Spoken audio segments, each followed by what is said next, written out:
नमस्कार। इस अंक में आप सभी का बहुत बहुत स्वागत है। यातायात सुरक्षा बढ़ाने हेतु सरकार ने यातायात के नियमों में बड़ा बदलाव किया है और जो 1 जनवरी 2026 से लागू हो चुका है। हम सभी को यह नियम जानना आवश्यक है, इसलिए इस वीडियो को अंत तक जरूर देखिएगा। कहीं ऐसा ना हो कि अनजाने में आपसे गलती हो जाए और आप मुसीबत में पड़ जाएं। यातायात सुरक्षा बढ़ाने की जब जब बात होती है, सरकार के पास केवल एक ही उपाय होता है, वही घिसा पिटा उपाय कि चालान का फाइन बढ़ा दो। इसके अलावा सरकार के पास और कोई मैकेनिज्म नहीं है या सरकार नहीं अपनाना चाहती है जिससे यातायात की सुरक्षा को और भी सुदृढ़ किया जाए। क्या यातायात दुर्घटना में केवल ट्रैफिक नियमों का उल्लंघन ही जिम्मेदार है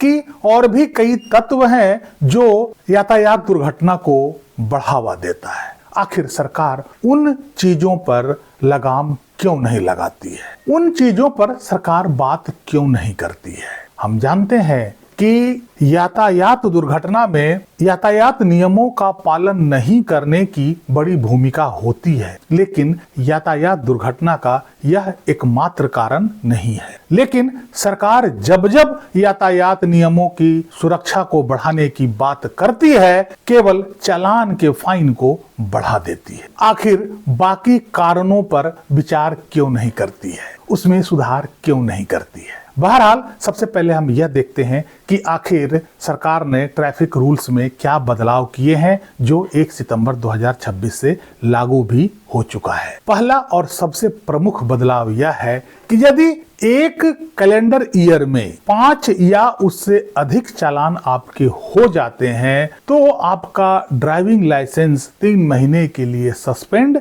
या रद्द किया जा सकता है। अर्थात 1 जनवरी 2026 से 31 दिसंबर 2026 तक यदि आपका 5 बार या उससे अधिक चालान हो गया है तो आपका ड्राइविंग लाइसेंस 3 महीने के लिए रद्द या सस्पेंड किया जा सकता है। वाहन चाहे 2 पहिया हो या 4 पहिया हो या 6 पहिया हो या 10 पहिया हो, सभी पर यह लागू होगा। इसलिए वाहन चलाते समय आप ट्रैफिक नियमों का पालन अवश्य कीजिए ताकि आपका चालान नहीं कटे। यदि आप छोटे छोटे ट्रैफिक रूल्स का उल्लंघन भी करते हैं तो उसमें यह काउंट होगा। जैसे आप रेड लाइट जंप करते हैं, सीट बेल्ट नहीं लगाते हैं, ड्राइविंग के वक्त मोबाइल से बात करते हैं, हेलमेट नहीं पहनते हैं, ये सभी चीज उस 5 बार के नियम में शामिल होगा। इस तरह के 24 ऐसे छोटे बड़े नियम हैं जिनका उल्लंघन यदि आप 1 साल के भीतर 5 बार से अधिक करते हैं तो आपका लाइसेंस 3 महीने के लिए सस्पेंड या रद्द किया जा सकता है। इसलिए यदि आप चाहते हैं कि आपके साथ ऐसा ना हो तो ट्रैफिक नियमों का पालन अवश्य करें। सभी ट्रैफिक नियमों के उल्लंघन को अब सीसीटीवी कैमरे के माध्यम से ऑटोमेटिक रूप से रिकॉर्ड किया जाएगा और आपके घर पर ई चालान भेजा जाएगा। ट्रैफिक नियमों के उल्लंघन में दोनों तरह के चालान शामिल हैं, चाहे कोई पुलिस पर्सन आपका चालान काटता हो या आपके वाहन का ई चालान काटा गया हो। दोनों तरह के चालान को मिलाकर यदि एक कैलेंडर ईयर के अंदर 5 या उससे अधिक बार चालान काटा जाता है तो आपके लाइसेंस को सस्पेंड किया जा सकता है। यदि आपके घर पर ई चालान भेजा जाता है तो आपको 45 दिनों का समय दिया जाएगा। उन 45 दिनों में या तो उस चालान का भुगतान कर दें, नहीं तो इस चालान को कोर्ट में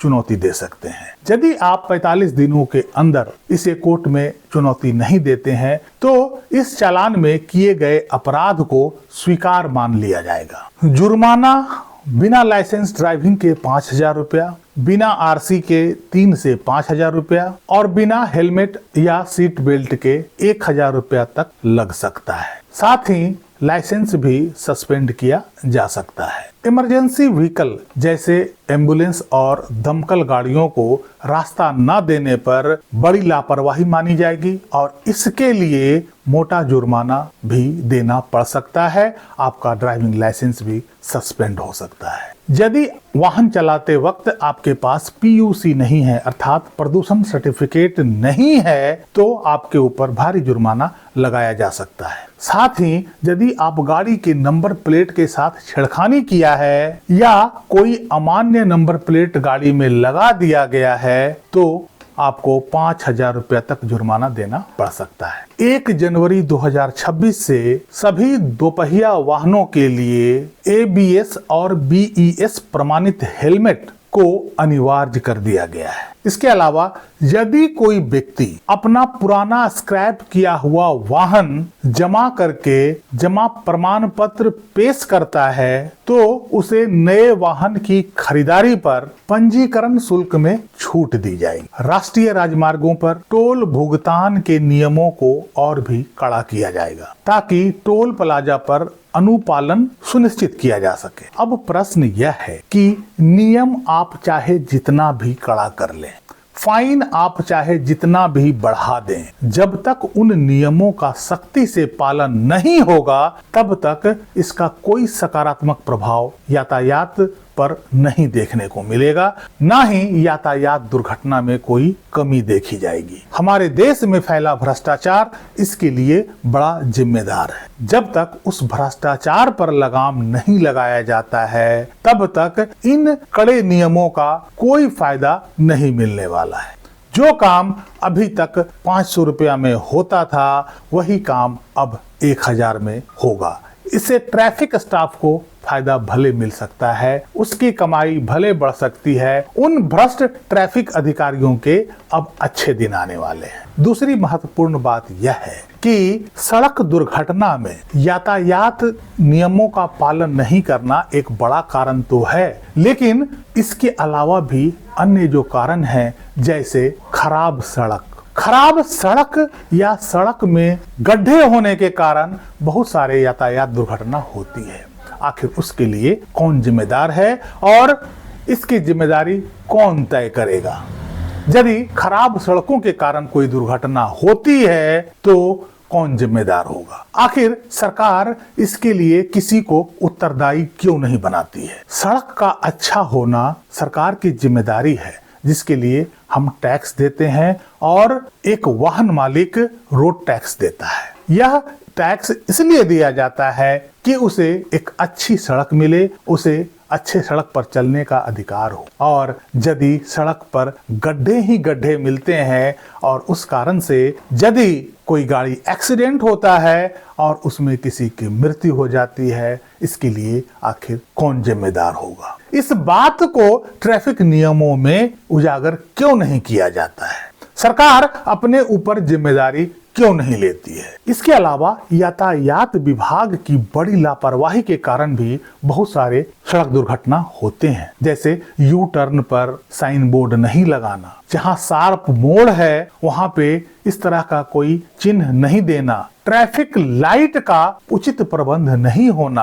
अभी हाल ही में आपने सुना होगा कि नोएडा में एक 27 साल का इंजीनियर जब घर से रात में लौट रहा था तो उस धुंध में उसे मोड़ दिखाई नहीं दिया क्योंकि वहां पर किसी भी प्रकार का सुरक्षा कवच नहीं था, सुरक्षा साइन बोर्ड नहीं था। इसके कारण वो गड्ढे में गिर गया जहां पानी भरा हुआ था और उसकी जान चली गई। आखिर इसके लिए कौन जिम्मेदार होगा?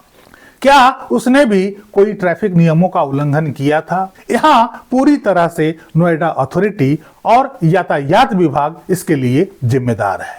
ना ही वहां पे कोई अच्छी स्ट्रीट लाइट थी और ना ही सुरक्षा का कोई प्रबंध था, ना ही वहां पर कोई शार्प मोड़ का साइन बोर्ड लगा था जिसके कारण उस बच्चे की जान चली गई। सरकार द्वारा इन नियमों में जो बदलाव किया गया है वो पूरी तरह से एक पक्षीय है। आम जनता पर रूल्स का भार तो थोप दिया लेकिन अपने ऊपर कोई जिम्मेदारी नहीं ली है। यदि साल में 10 दुर्घटना भी ऐसी होती है जो यातायात विभाग के गलतियों के कारण या खराब सड़क के कारण होती है तो सरकार को इसके लिए अपने ऊपर जिम्मेदारी लेनी होगी। कोई भी नियम एक पक्षीय नहीं चल सकता है। आखिर सरकार अपने जिम्मेदारियों से कब तक बचती रहेगी। इस अंक में यहीं तक। कैसी लगी जानकारी कमेंट करके जरूर बताइएगा। क्या सड़क दुर्घटना में सरकार के विभागों की भी लापरवाही होती है? अपनी राय अवश्य लिखिएगा। वीडियो को लाइक कीजिएगा,